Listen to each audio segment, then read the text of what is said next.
পূৰ্বকল মহাপুৰুষ শ্ৰীমন্ত শংকৰদেৱ গুৰুজনা আৰু মহাপুৰুষ শ্ৰী শ্ৰী মাধৱদেৱ গুৰুজনাই দুগৰাকী মহাপুৰুষে যেতিয়া গণককুছি সত্ৰত শেষবাৰৰ কাৰণে দেখা দেখি হয়, তাৰপিছত আৰু দুজনা মহাপুৰুষৰ সাক্ষাৎ হোৱাই নাই, নহল আৰু। এইফালে গুৰুজন বৈকুণ্ঠী হল, মাধৱ পুৰুষে এইফালে গুচি আহিলে। তো দুজনা যিহেতু অভেদ ঈশ্বৰ আছিলে, পুৰুষোত্তম ঠাকুৰতাই লিখিছে, শংকৰ মাধৱ অভেদ ঈশ্বৰ, গুৰু নাহি দুইটোপৰ, দুহান নামক কীৰ্তন কৰিয়া, কৃতকৃত হুৱে নৰ। গতিকে দুজনে হয়তো বুজি পাইছিল যে এয়াই তেখেতলোকৰ শেষ দেখা দেখে। পূৰ্বকল বিশ্বত এক বিৰল খ্যাতি মহাপুৰুষ মাধৱদেৱে দেখুৱালে যে যিদিন ধৰি মহাপুৰুষ শ্ৰীমন্ত শংকৰদেৱ গুৰুজনাক গুৰু হিচাপে মান্যতা কৰি তাৰাৰ দুখানি অভয় চৰণত শৰণ গ্ৰহণ কৰিলে, সিদিন ধৰি মহাপুৰুষ মাধৱদেৱে জীৱনৰ সৰ্বোচ্চ পৰিত্যাগ কৰি মহাপুৰুষ শংকৰদেৱ গুৰুজনাৰ চৰণৰ সেৱাতে জীৱনৰ সৰ্বোচ্চ কাল তেওঁ অতিবাহিত কৰিলে। এনেকি জোৰণৰ কন্যাও তেওঁ এৰি থৈ চিৰ কৌমাৰ্য ব্ৰত ধাৰণ কৰিলে। দুজনা অভেদ, এই কথা সকলোৱে আমি জানো। আৰু সেইকাৰণে চাগে মহাপুৰুষ মাধৱদেৱে গুৰুজনাক এটি প্ৰশ্ন কৰিছিলে যে, হে কৃপাল গুৰু, তুমি থাকোঁতেই জগতৰ মানুহক ভাগৱতৰ আধাৰত যি বিশুদ্ধ হৰিনাম ধৰ্ম, তাক প্ৰৱৰ্তন কৰোৱাটো বহু ক্ষেত্ৰত কঠিনৰ পৰা কঠিন পৰ্যায়ৰ সৃষ্টি হয়। তুমি যিহেতু সাক্ষাৎ ঈশ্বৰ হোৱাৰ পিছতো নৰলীলা লৈ গুৰু অৱতাৰে জগতলৈ আহিলা, গতিকে তুমি এই জগত এৰি যোৱাৰ পিছত এই দায়িত্ব কোনে গ্ৰহণ কৰিব? লোকে কাৰ কথা শুনি ঈশ্বৰ ভক্তিত নিমজ্জন হ'ব? এই কথা শুনাৰ পিছত কৃপালু গুৰু শ্ৰীমন্ত শংকৰদেৱ গুৰুজনাই মাধৱ পুৰুষক ক'লে যে, বহাপু, মই নাযাওঁ, মই থাকিম। তো ক'ত থকা হ'ব?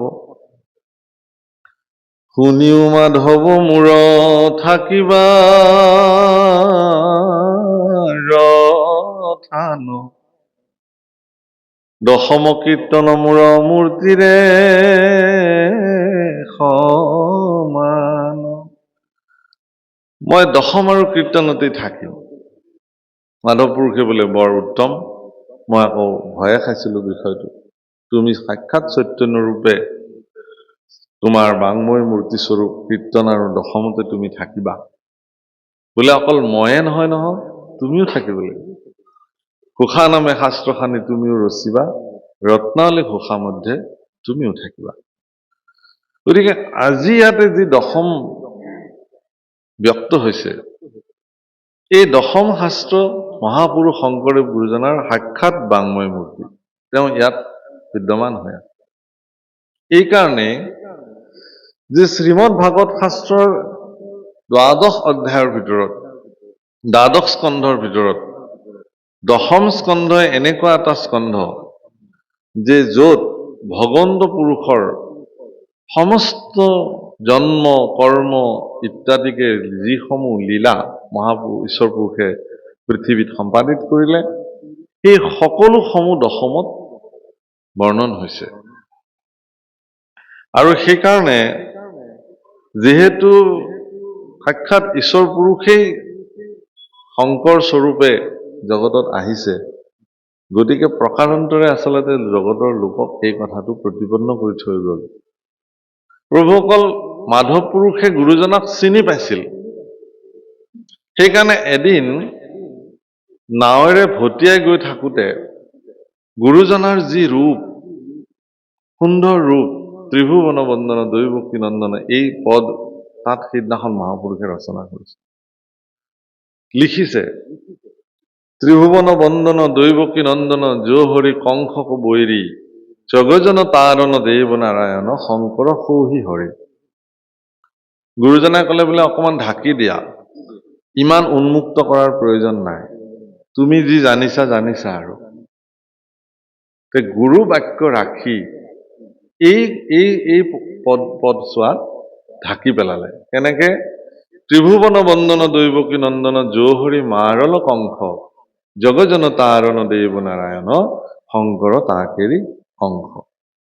কিন্তু এইখিনিতে ঢাকিলে, বাকী ছোৱাত কিন্তু উন্মুক্ত কৰিছে। এইকাৰণে কৰিছে যে চাৰি বেদ শিৰোমণি মা যে যা কেৰি চৰণ বিকাশ হৌহি দেৱ কৈলো কলিক শংকৰদেৱ প্ৰকাশ। তদুপৰি কি কহব শংকৰদেৱৰ মহিমা জানি জ্ঞানী অন্ত নপায় যাকেৰি চৰণ ৰেণু শিৰে পৰখি মুকুতি সুখ পায়।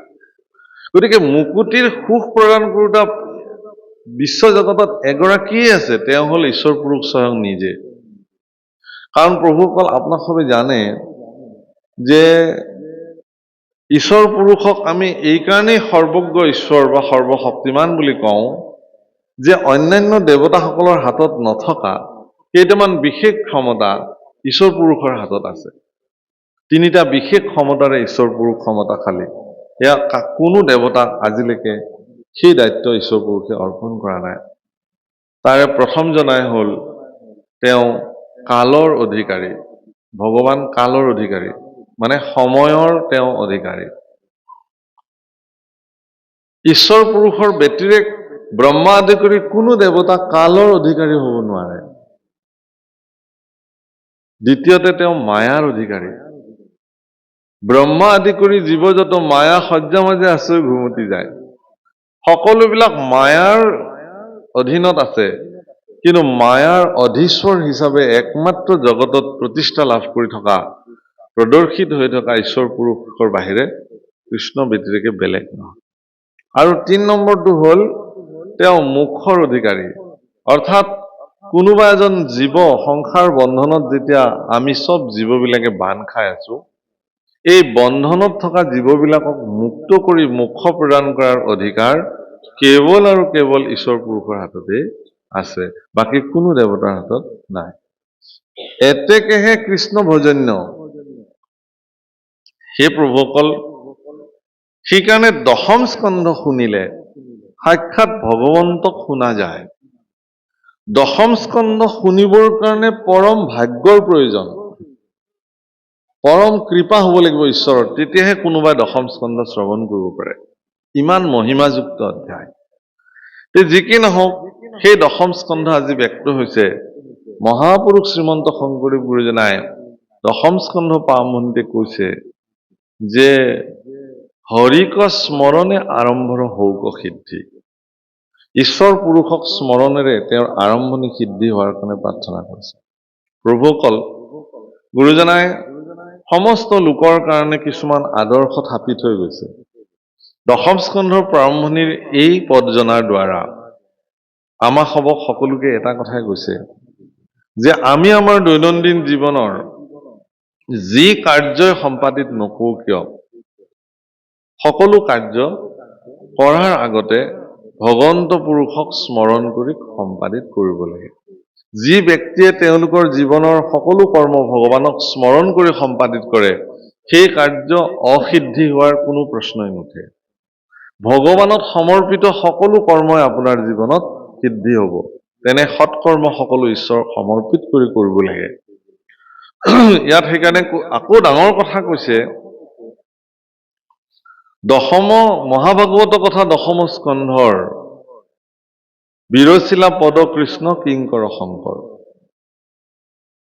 ইমান এগৰাকী বেদজ্ঞ পুৰুষ হোৱাৰ পিছতো, অৱনিশি চাৰি বেদ বিচাৰি, দিনে ৰাতিয়ে বেদ বিচাৰ কৰিব পৰা এগৰাকী মহাপুৰুষ, ইমান বিদ্যৎ পুৰুষ হোৱাৰ পিছতো মহাপুৰুষ গুৰুজনাই কিন্তু সৰ্বদা নিজকে কি বুলি কৈছে যে আমি কিংকৰ, দাসৰো দাস, অধম, পামৰ, মোহমতী, এই বুলি কৈছে। আৰু আমিবোৰে অকমান কথা যদি জনা হওঁ, অকমান যদি গীত পদ আওৰাবলৈ পৰা হওঁ, কোনোবাই যদি আমাক মোহমতী বুলি কয়, আমাৰ ভীষণ খং উঠি যাব। আমাক যদি কোনোবাই অযোগ্যতা প্ৰতিপন্ন কৰিব খোজে, এই কথাত আমি ব্যথা পাওঁ, দুখ পাওঁ। সেইকাৰণে সেই বাপসকল ভাৰতবৰ্ষত যিমানবিলাক মহাপুৰুষ আছে, পঞ্চদশ শতিকাত যিমানবিলাক মহাপুৰুষে ভক্তি আন্দোলনৰ সূচনাত সকলোৱে অগ্ৰণী ভূমিকা গ্ৰহণ কৰিছিল, সেই মহাপুৰুষসকলৰ তুলনাত মহাপুৰুষ শ্ৰীমন্ত শংকৰদেৱ গুৰুজনাৰ জীৱন দৰ্শনৰ এটা বিশেষ বৈশিষ্ট্য হ'ল কি, যে তেওঁ আত্মলঘিমাৰে নিজক প্ৰতিপন্ন কৰিছে। অৰ্থাৎ মহাপুৰুষে নিজকে দাসৰো দাস, কিংকৰৰো কিংকৰ এই বুলি নিজৰ আত্মপৰিচয় প্ৰদান কৰিছে। মহাপুৰুষ মাধৱদেৱেও গুৰুজনাক অনুকৰণ কৰি কি বুলি লিখিছে নামঘোষাত, নুহুজানাই আমি চাৰি জাতি, চাৰিও আশ্ৰমী নোহোৱাতি, নুহু ধৰ্মশীল দানৱ তীৰ্থগামী, কিন্তু পূৰ্ণানন্দ সমুদ্ৰৰ গোপী ভৰ্তাপদ কমলৰ, দাসৰো দাস তান সভৈলো আমি। হে প্ৰভু, তুমি যদি মোক দাস বুলি ধৰিবৰ কাৰণে যদি তোমাৰ কিবা আপত্তি আছে, তেনেহলে তোমাৰ দাসৰো দাস, তেওঁৰ দাস কৰি হলেও মোক তুমি তোমাৰ চৰণত স্থান দি ৰাখা। মহাপুৰুষ মাধৱদেৱে ঈশ্বৰ পুৰুষক এনেধৰণৰ কথাও কৈছে যে মই তোমাৰ দাস হৈ গলে মোৰ এনেকুৱা দাসত্ব মই তোমাক তোমাৰ সেৱা কৰিম, হয়তো তুমিও মোৰ দাস হৈ যাব পাৰা। কাৰণ যিজনে ভগৱানৰ দাসত্ব স্বীকাৰ কৰে, ভগৱান তেওঁৰ দাস হৈ যায়, এইটো ভগৱানৰ চৰিত্ৰ। হে ভগৱান, তুমি এই সন্দেহটো দূৰত থৈ দিয়া, মই কেতিয়াও তোমাক মোৰ দাস হবলৈ নিদিওঁ, থৈও নিজৰ ভৃত্যৰ অধীন কৰি। তেতিয়াহ'লে তোমাৰ ভৃত্যৰ অধীন কৰি মোক ৰাখা, তেতিয়া তুমি মোৰ দাস হব অন্তত নালাগে।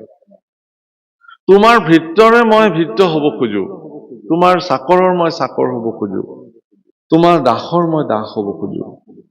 প্ৰভুসকল, কেৱল আৰু কেৱল ভাৰতবৰ্ষৰ সনাতনী পৰম্পৰাৰ উত্তৰ পূৰ্বাঞ্চলত ইমান বাস্য ভকতিৰ পোহাৰ মহাপুৰুষ দুজনাই মেলি থৈ গৈছে। আপুনি ক'তো নেদেখে পৃথিৱীত।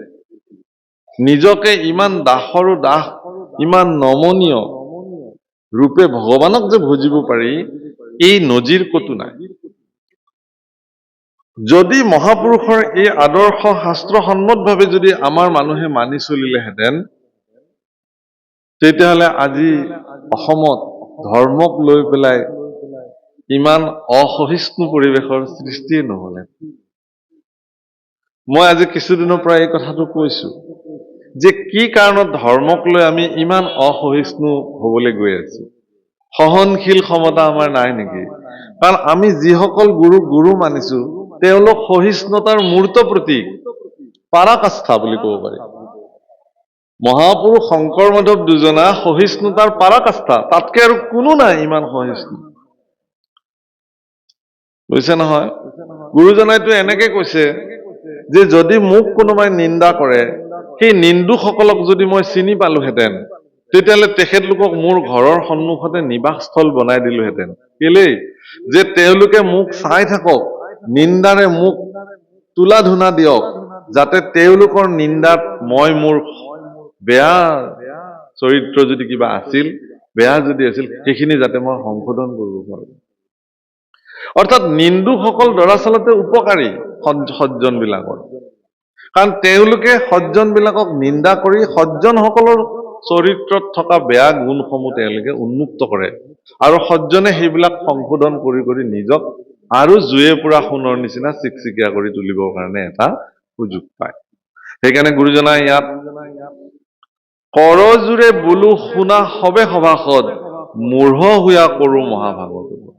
আপোনাৰ খবৰ দৰে সজ্জনসকলৰ প্ৰতি গুৰুজনাই কৰপুতে হাতযোৰ কৰি কৈছে যে মোৰ নিচিনা এগৰাকী মূঢ়ই ভাগৱত কথা 10ম স্কন্ধৰ পদ গাবলৈ গৈ আছো, কৰিবলৈ গৈ আছো।